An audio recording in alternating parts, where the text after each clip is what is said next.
You control nothing, or at least that's what they've made you believe. Think back to every time you were nudged, steered, or convinced without even realizing it. Was it ever truly your decision? Or did someone else plant a thought so subtle you mistook it for your own, and you watered it, you nurtured it, until it bloomed into belief? If you think you've always acted on your own will, you're living in a carefully constructed illusion. The truth is sharp.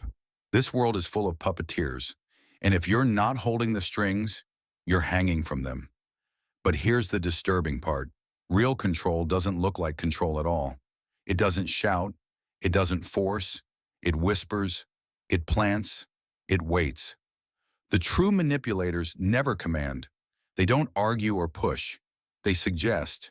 They make you feel. And before you even notice, you're moving to their rhythm, thinking it was your own beat all along.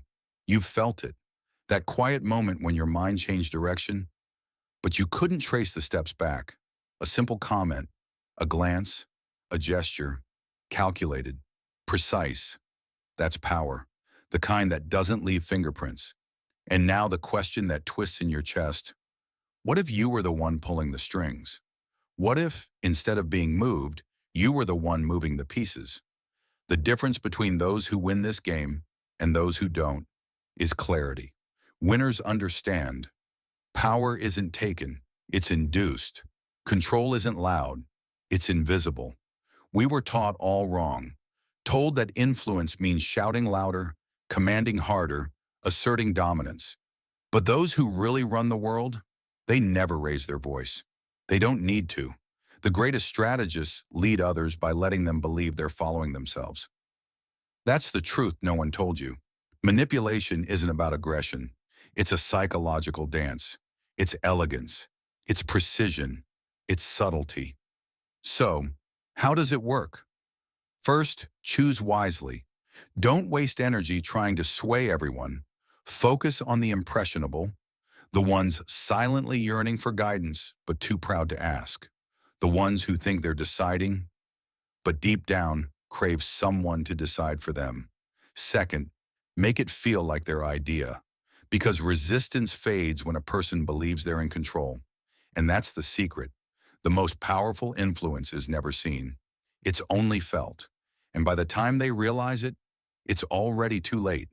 If you want someone to act, don't tell them what to do. Suggest, implant, whisper.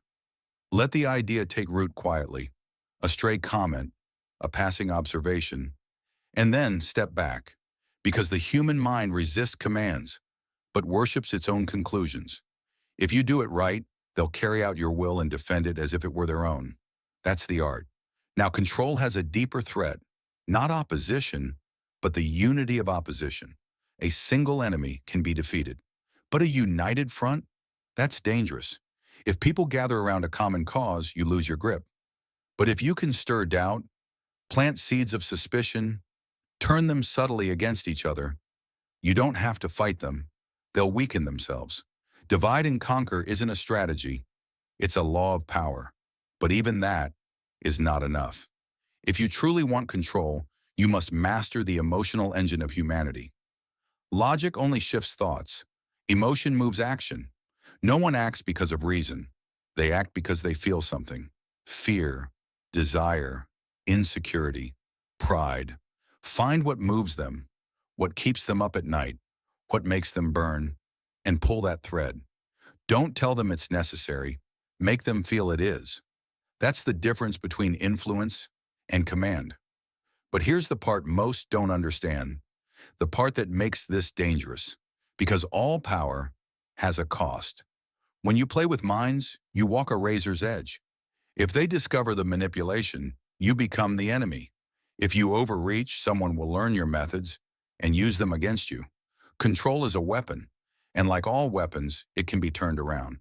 History is full of masters of influence, brilliant, ruthless, who believed they were untouchable, until someone else learned to play the game better. So the final question isn't, can you manipulate others? It's, are you prepared to face the consequences when you do? Because once you cross that line, once you guide instead of push, implant instead of impose, there is no turning back. Now you understand. True power isn't about force, it's about guidance. Not about speaking louder, but about making others speak for you. And here lies the paradox. The more invisible your control, the more absolute it becomes. This world is not ruled by those who shout, but by those who move in silence. So ask yourself, will you remain a puppet, or will you learn to hold the strings? Because this is only the beginning. If you truly want to master the art of influence, you have to go deeper, beyond tactics, beyond words. You must understand a truth most people never even glimpse. People don't follow ideas. They follow emotion. Think of every great movement in history, every leader who changed the course of the world.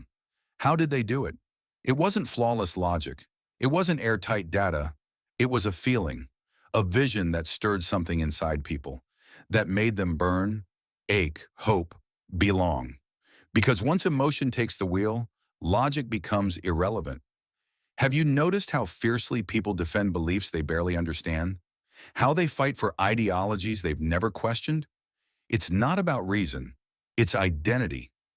Ideas tied to who we are become sacred, untouchable.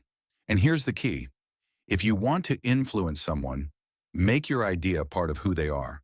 Because people can change their minds, but they don't change their identity without a fight. No one wants to admit they've lived in error. No one wants to say, I was wrong all along. But if you plant an idea deep enough, if it becomes part of their story, part of their self-image, they'll protect it with everything they have. Not because you asked them to, but because abandoning it would mean losing themselves. And this is where persuasion becomes something darker. This isn't debate, it's programming. It's the subtle art of embedding a thought so deeply that they never realize it was planted. To do that, you need three things: exposure, repetition, emotional connection.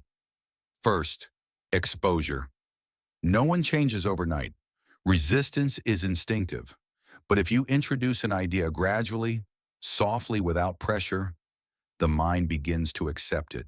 The unfamiliar repels. The familiar becomes comfortable. Second, repetition. A lie repeated 1,000 times starts to feel like truth. Not because the facts change, but because the brain equates familiarity with certainty. What we hear again and again starts to sound like something we've always believed. That's why true manipulators don't say it once. They say it a dozen ways, at different times through different voices, until it becomes embedded. And third, emotional connection. It's not enough to understand an idea. We have to feel it. The brain is wired not for reason, but for emotion. If you can bind an idea to fear, to pride, to nostalgia or desire, it becomes impossible to ignore. It burrows in. It stays. Because in the end, influence isn't about logic. It's about identity, about feeling, about silently reshaping someone's inner world until they can't remember who they were without the thought you placed there. But here's something deeper, something most will never admit. People believe they make rational decisions. They see themselves as logical, independent, guided by their own criteria. But that's the grand illusion. In truth, most of their choices have already been made for them, long before they're even aware of it. Society shapes their desires. Experience conditions their reflexes. Biology programs their reactions. And if you understand those patterns, you don't need to control them. You can predict them. You'll know how they'll act before they do. Take this. People trust those who listen, not those who speak. Why? Not because the listener is wiser, but because being heard creates an emotional bond, a silent loyalty. If you want influence, don't talk. Make them talk. Let them speak about themselves. Most people are starving for attention, starving to feel seen. Give them that, and they'll mistake it for trust. And then, they're yours. Here's another pattern. Fear is more powerful than reward. People are not driven by the promise of gain. They're driven by the terror of loss.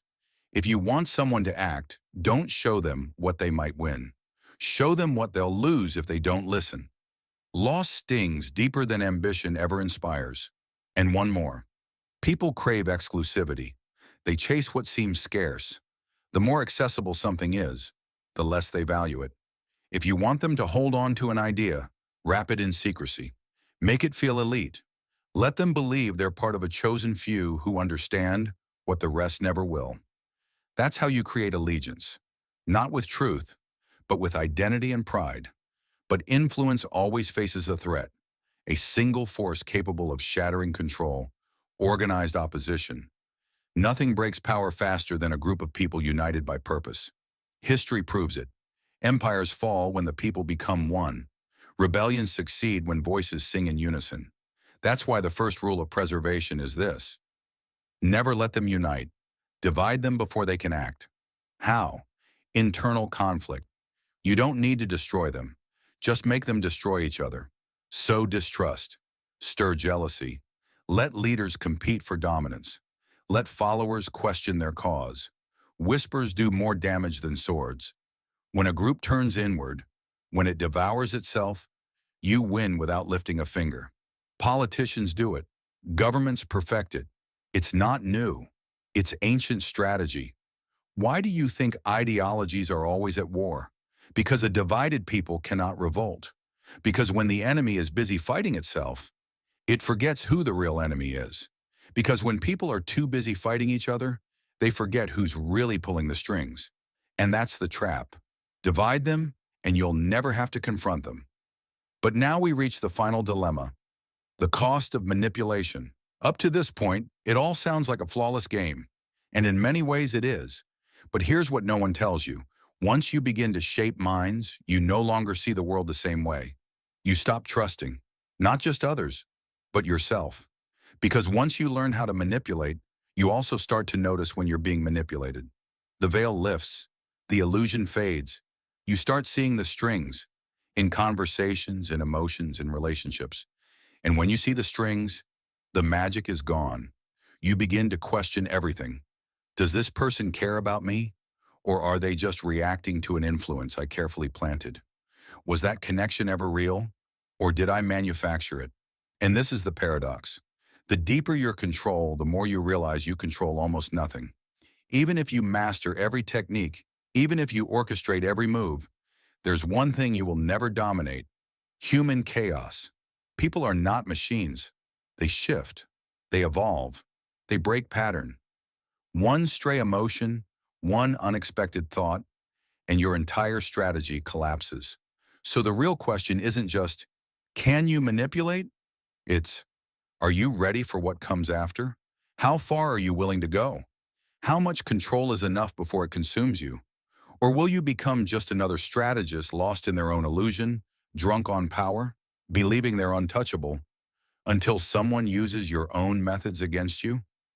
History remembers them too, the puppeteers who ended up strangled by their own strings. So now only one question remains. Do you want to learn how to influence, really influence, knowing the cost it brings? Or would you rather keep believing you've never been manipulated at all?